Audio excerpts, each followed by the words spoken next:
पशुपति भगवान महादेव ने स्तुति करी। हाथ जोड़कर कहा, महादेव,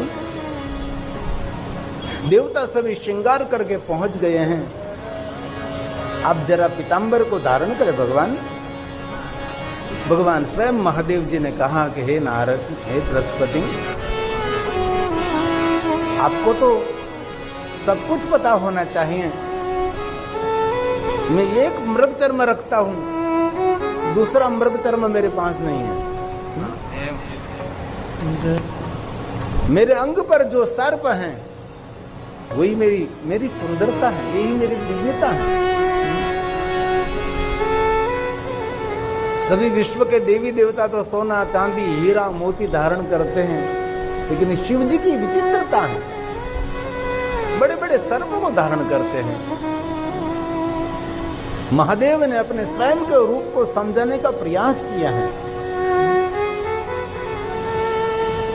देवताओं ने पूछा कि महादेव जी आप इतने सर्प को क्यों धारण करते? तब भगवान शिव ने कहा कि सर्प मनुष्य के लिए काल का संदेश है और मनुष्य कालग्रस्त हो रहा है।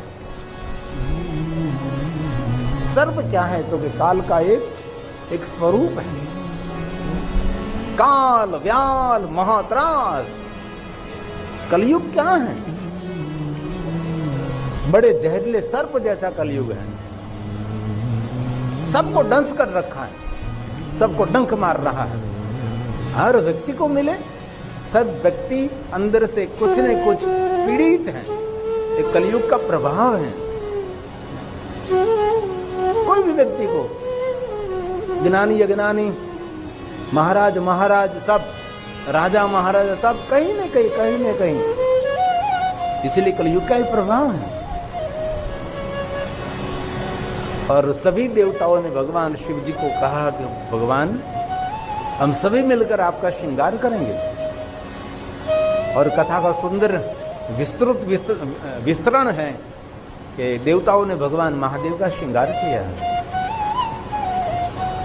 पीतांबर, उपवस्त्र, सोना चांदी हीरे मोती आभूषण, इतने सुंदर शिव जी को श्रृंगार किया है। इसलिए भगवान महादेव के पूजा का नाम है श्रृंगार पूजा। अति सुंदर भगवान को श्रृंगार किया जाता है। बाद में तो कथा सुंदर सुंदर है।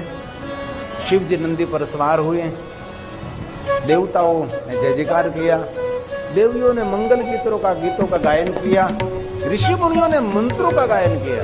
मंत्र और मुहूर्त का साथ लेकर इंद्र की अप्सराओं ने सुंदर नृत्य किया, गांधर्वों ने संगीत बजाया और मान सम्मान बाजते गाजते भगवान शिव जी दक्ष पुत्री सती के साथ विवाह करने के लिए कैलाश से प्रस्थान किया। और भगवान शिव जी धीरे धीरे आगे निकले, हर्ष उल्लास आनंद। और भगवान शिव देव समूह के साथ प्रजिष्ठ नगर के द्वार पहुंचे। नगर वासियों ने बड़ा स्वागत किया है। भगवान शिव जी विवाह मंडप के द्वार खड़े रहे। वीरणी ने मान सम्मान के साथ भगवान शिव जी का स्वागत किया। भगवान महादेव विवाह मंडप के मध्य में विराजमान हो गए और नारद जी हंसता खेलता रमुज से भरा हुआ पात्र नारदो मुनि सतमः दक्ष महाराज को कहने लगे, आपकी पुत्री सती का विवाह शिव के साथ आप कर रहे हैं, विवाह मंडप में उसका आगमन कराइए। दक्ष महाराज ने पुत्री सती का आगमन विवाह मंडप में किया। तब शिव जी अपने स्थान से खड़े होकर सती का बहुत बड़ा आदर किया है। इसलिए वहां से विवाह में एक नियम रहता है, कन्या जब विवाह मंडप में प्रवेश करती तब दूल्हे महाराज खड़े होकर उनका आदर करते हैं। बाद में सती ने पुष्पमाला शिव जी को अर्पण की और महादेव को पुष्पमाला दी गई, सती को अर्पण किया। ये सुंदर एक विधि है, एक दूसरे के एक दूसरा आदर करें। दाम्पत्य जीवन को सुखमय बनाना है तो पति पत्नी की निंदा ना करे। पति पत्नी के जीवन में कोई उणप है उसको अनदेखा रहकर एक दूसरों का आदर करो, एक दूसरों का सम्मान करो। और दूसरों का राजमहल देकर पति को कभी दुखी नहीं करना चाहिए और दूसरे की सुंदर स्त्री को देखकर अपनी पत्नी को कभी अपमानित नहीं करना चाहिए। ऐसा जो बर्ताव करता रहता है उसका दाम्पत्य जीवन दुखी हो जाता है। दाम्पत्य जीवन को सुखी करने के लिए एक दूसरे का आदर करते रहो, एक दूसरे का सम्मान करते रहो। कुछ भी कारण नहीं है तो भी कोई न कोई कारण निकाल कर एक दूसरे की प्रशंसा करे। प्रशंसा हमेशा अपने चित्त को प्रसन्न रखती है, इसीलिए उसको प्रशंसा कही जाती है। शब्द क्यों दिया? प्रशंसा मतलब चित्त को प्रसन्न करते हैं। किसी को काजू कतरी गुलाब जामुन खिलाओ न खिलाओ, लेकिन उसके लिए थोड़ी प्रशंसा करो, उसका मुख इतना प्रसन्न हो जाता है। इसलिए दाम्पत्य जीवन में भी बहुत ध्यान रखना चाहिए, लेकिन आजकल दिखाई नहीं देता। ठीक है, थोड़े दिनों तक चलता है, बाकी तो एक दूसरे का अपमान करते हैं, तूता करते हैं। नहीं नहीं, कभी नहीं। घर का कलेश, इसमें किसी की हार नहीं होती, इसमें किसी की जीत भी नहीं होती। सिर्फ घर के परिवार दुखी रहते हैं। घर में आपने झगड़ा कर दिया, सब झगड़ने लगे थे, इसमें किसी को हार नहीं, किसी की जीत भी नहीं, कुछ भी नहीं, कोई खोना नहीं है, कोई पाना नहीं है, लेकिन पूरे घर के सभी मानसिक दुखी रहते हैं। और जिन घर में कलेश रहता है, इस घर के कोई भी सदस्य योग्य निर्णय नहीं ले सकता, क्योंकि उसका निर्णय धीरे धीरे निर्णायक शक्ति उसकी डिस्टर्ब हो जाती है। इसलिए योग्य निर्णय लेने के लिए घर का वातावरण शांत और प्रेमाळ होना चाहिए, तो योग्य आप निर्णय ले सकोगे। बाकी निर्णायक शक्ति धीरे धीरे पूर्ण हो जाएगी। इसलिए बहुत हृदय से मैं कहता हूँ, जो मिला है प्रभु का प्रसाद है, इसमें थोड़ा संतुष्ट रहो।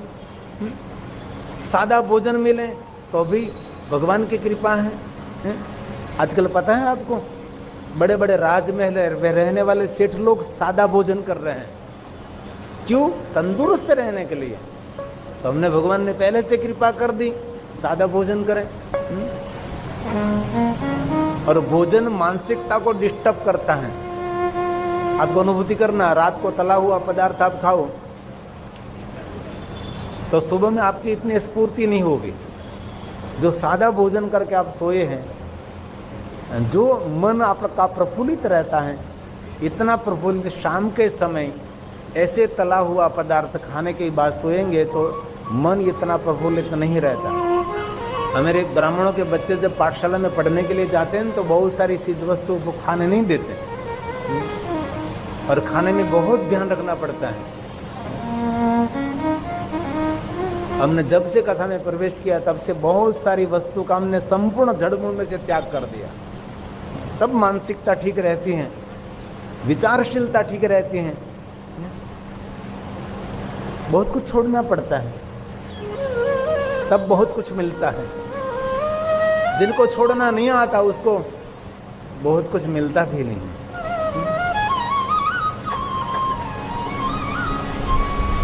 इसलिए मैं बहुत हृदय से कहता हूं, बहुत सारे लोगों की बड़ी उम्र होगी तो भी घर में कलेश रहता है। छोटा सा जीवन है, पता नहीं लगेगा, ऐसे पूरा हो जाएगा। कलेश में कहां तक जियोगे आप?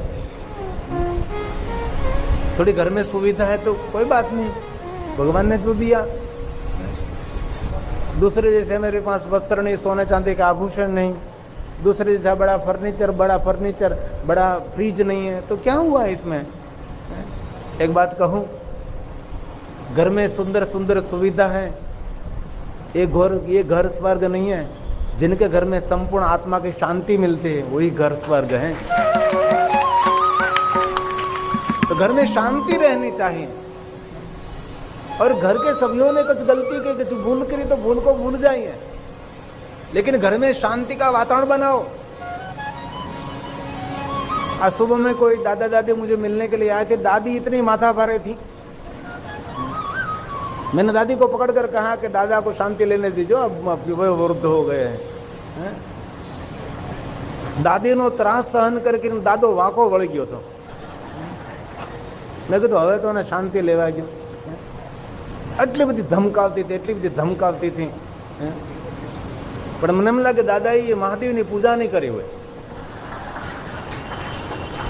અને જે મહાદેવની પૂજા કરે ને તેને અભાર્યો લબ્ધતે ભાર્યામ સુશીલામ ચ પતિવ્રતામ. જે યુવાન મહાદેવની પૂજા કરે છે તેને એવી પત્ની મળે છે પ્રેમાળ. અભાર્યો મતલબ કુંવારો. અભાર્યો લભતે ભાર્યા सुशीलाम, सुशील पत्नी. घर को सुंदर सजाने में भी सुशील.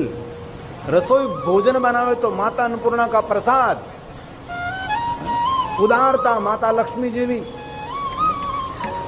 मातृत्व भाव, सबके प्रति आदर सत्कार.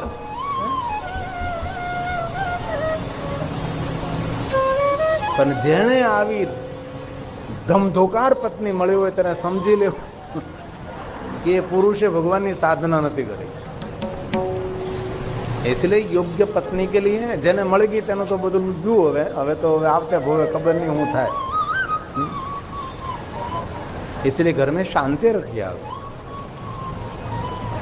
एक दूसरों का आदर करें. शिव और सती पुष्पमय की माला धारण करके सामने विराजमान हुए. विवाह की विधि हुई.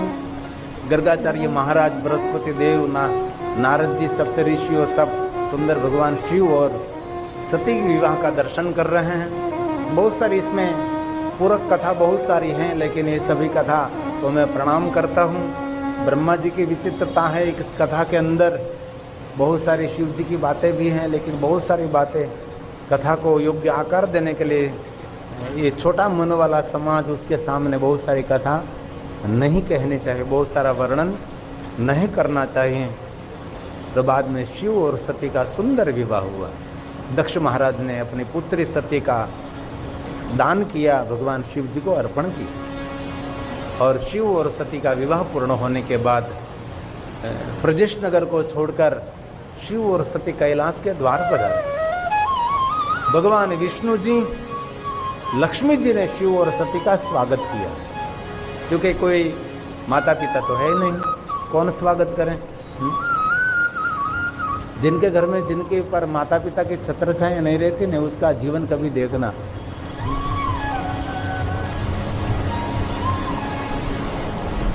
कैसा उसका जीवन रहता है, भयग्रस्त जीवन रहता है. इसलिए आपका पर माता पिता की छत्र छाया है ना, तो समझ लीजिए बड़े भाग्यवान आप हैं. और निरंतर तो माता पिता की छत्र छाया नहीं रहती, धीरे धीरे माता पिता की छत्र छाया तो चली जाती है हर कोई के जीवन में. वो तो मनुष्य को सहन करना ही पड़ेगा. विदाई की वेदना का ये तो अनुभव तो होगा ही. लेकिन शिव जी तो शिव जी हैं, कोई नहीं है. भगवान विष्णु और लक्ष्मी जी ने सुंदर स्वागत किया. भगवान कैलाश में पधारे, दोनों विराजमान हुए. देवताओं ने परिक्रमा की, जय जयकार किया और बहुत सारी दक्ष महाराज की प्रशंसा की. सती की प्रसन्नता के लिए ब्रजेश नगर की प्रशंसा देवता करने लगे. और प्रशंसा करते करते मैंने बहुत बार कथा में कहा, किसी के छोटे मोटे प्रसंगों में जाओ ने तो उस प्रसंगों की प्रशंसा करे कि भाई बहुत सुंदर कार्य किया, बहुत सुंदर कार्य किया, बहुत अच्छा किया. इसलिए देवताओं का स्वभाव है दूसरों के कार्यों की प्रशंसा करें.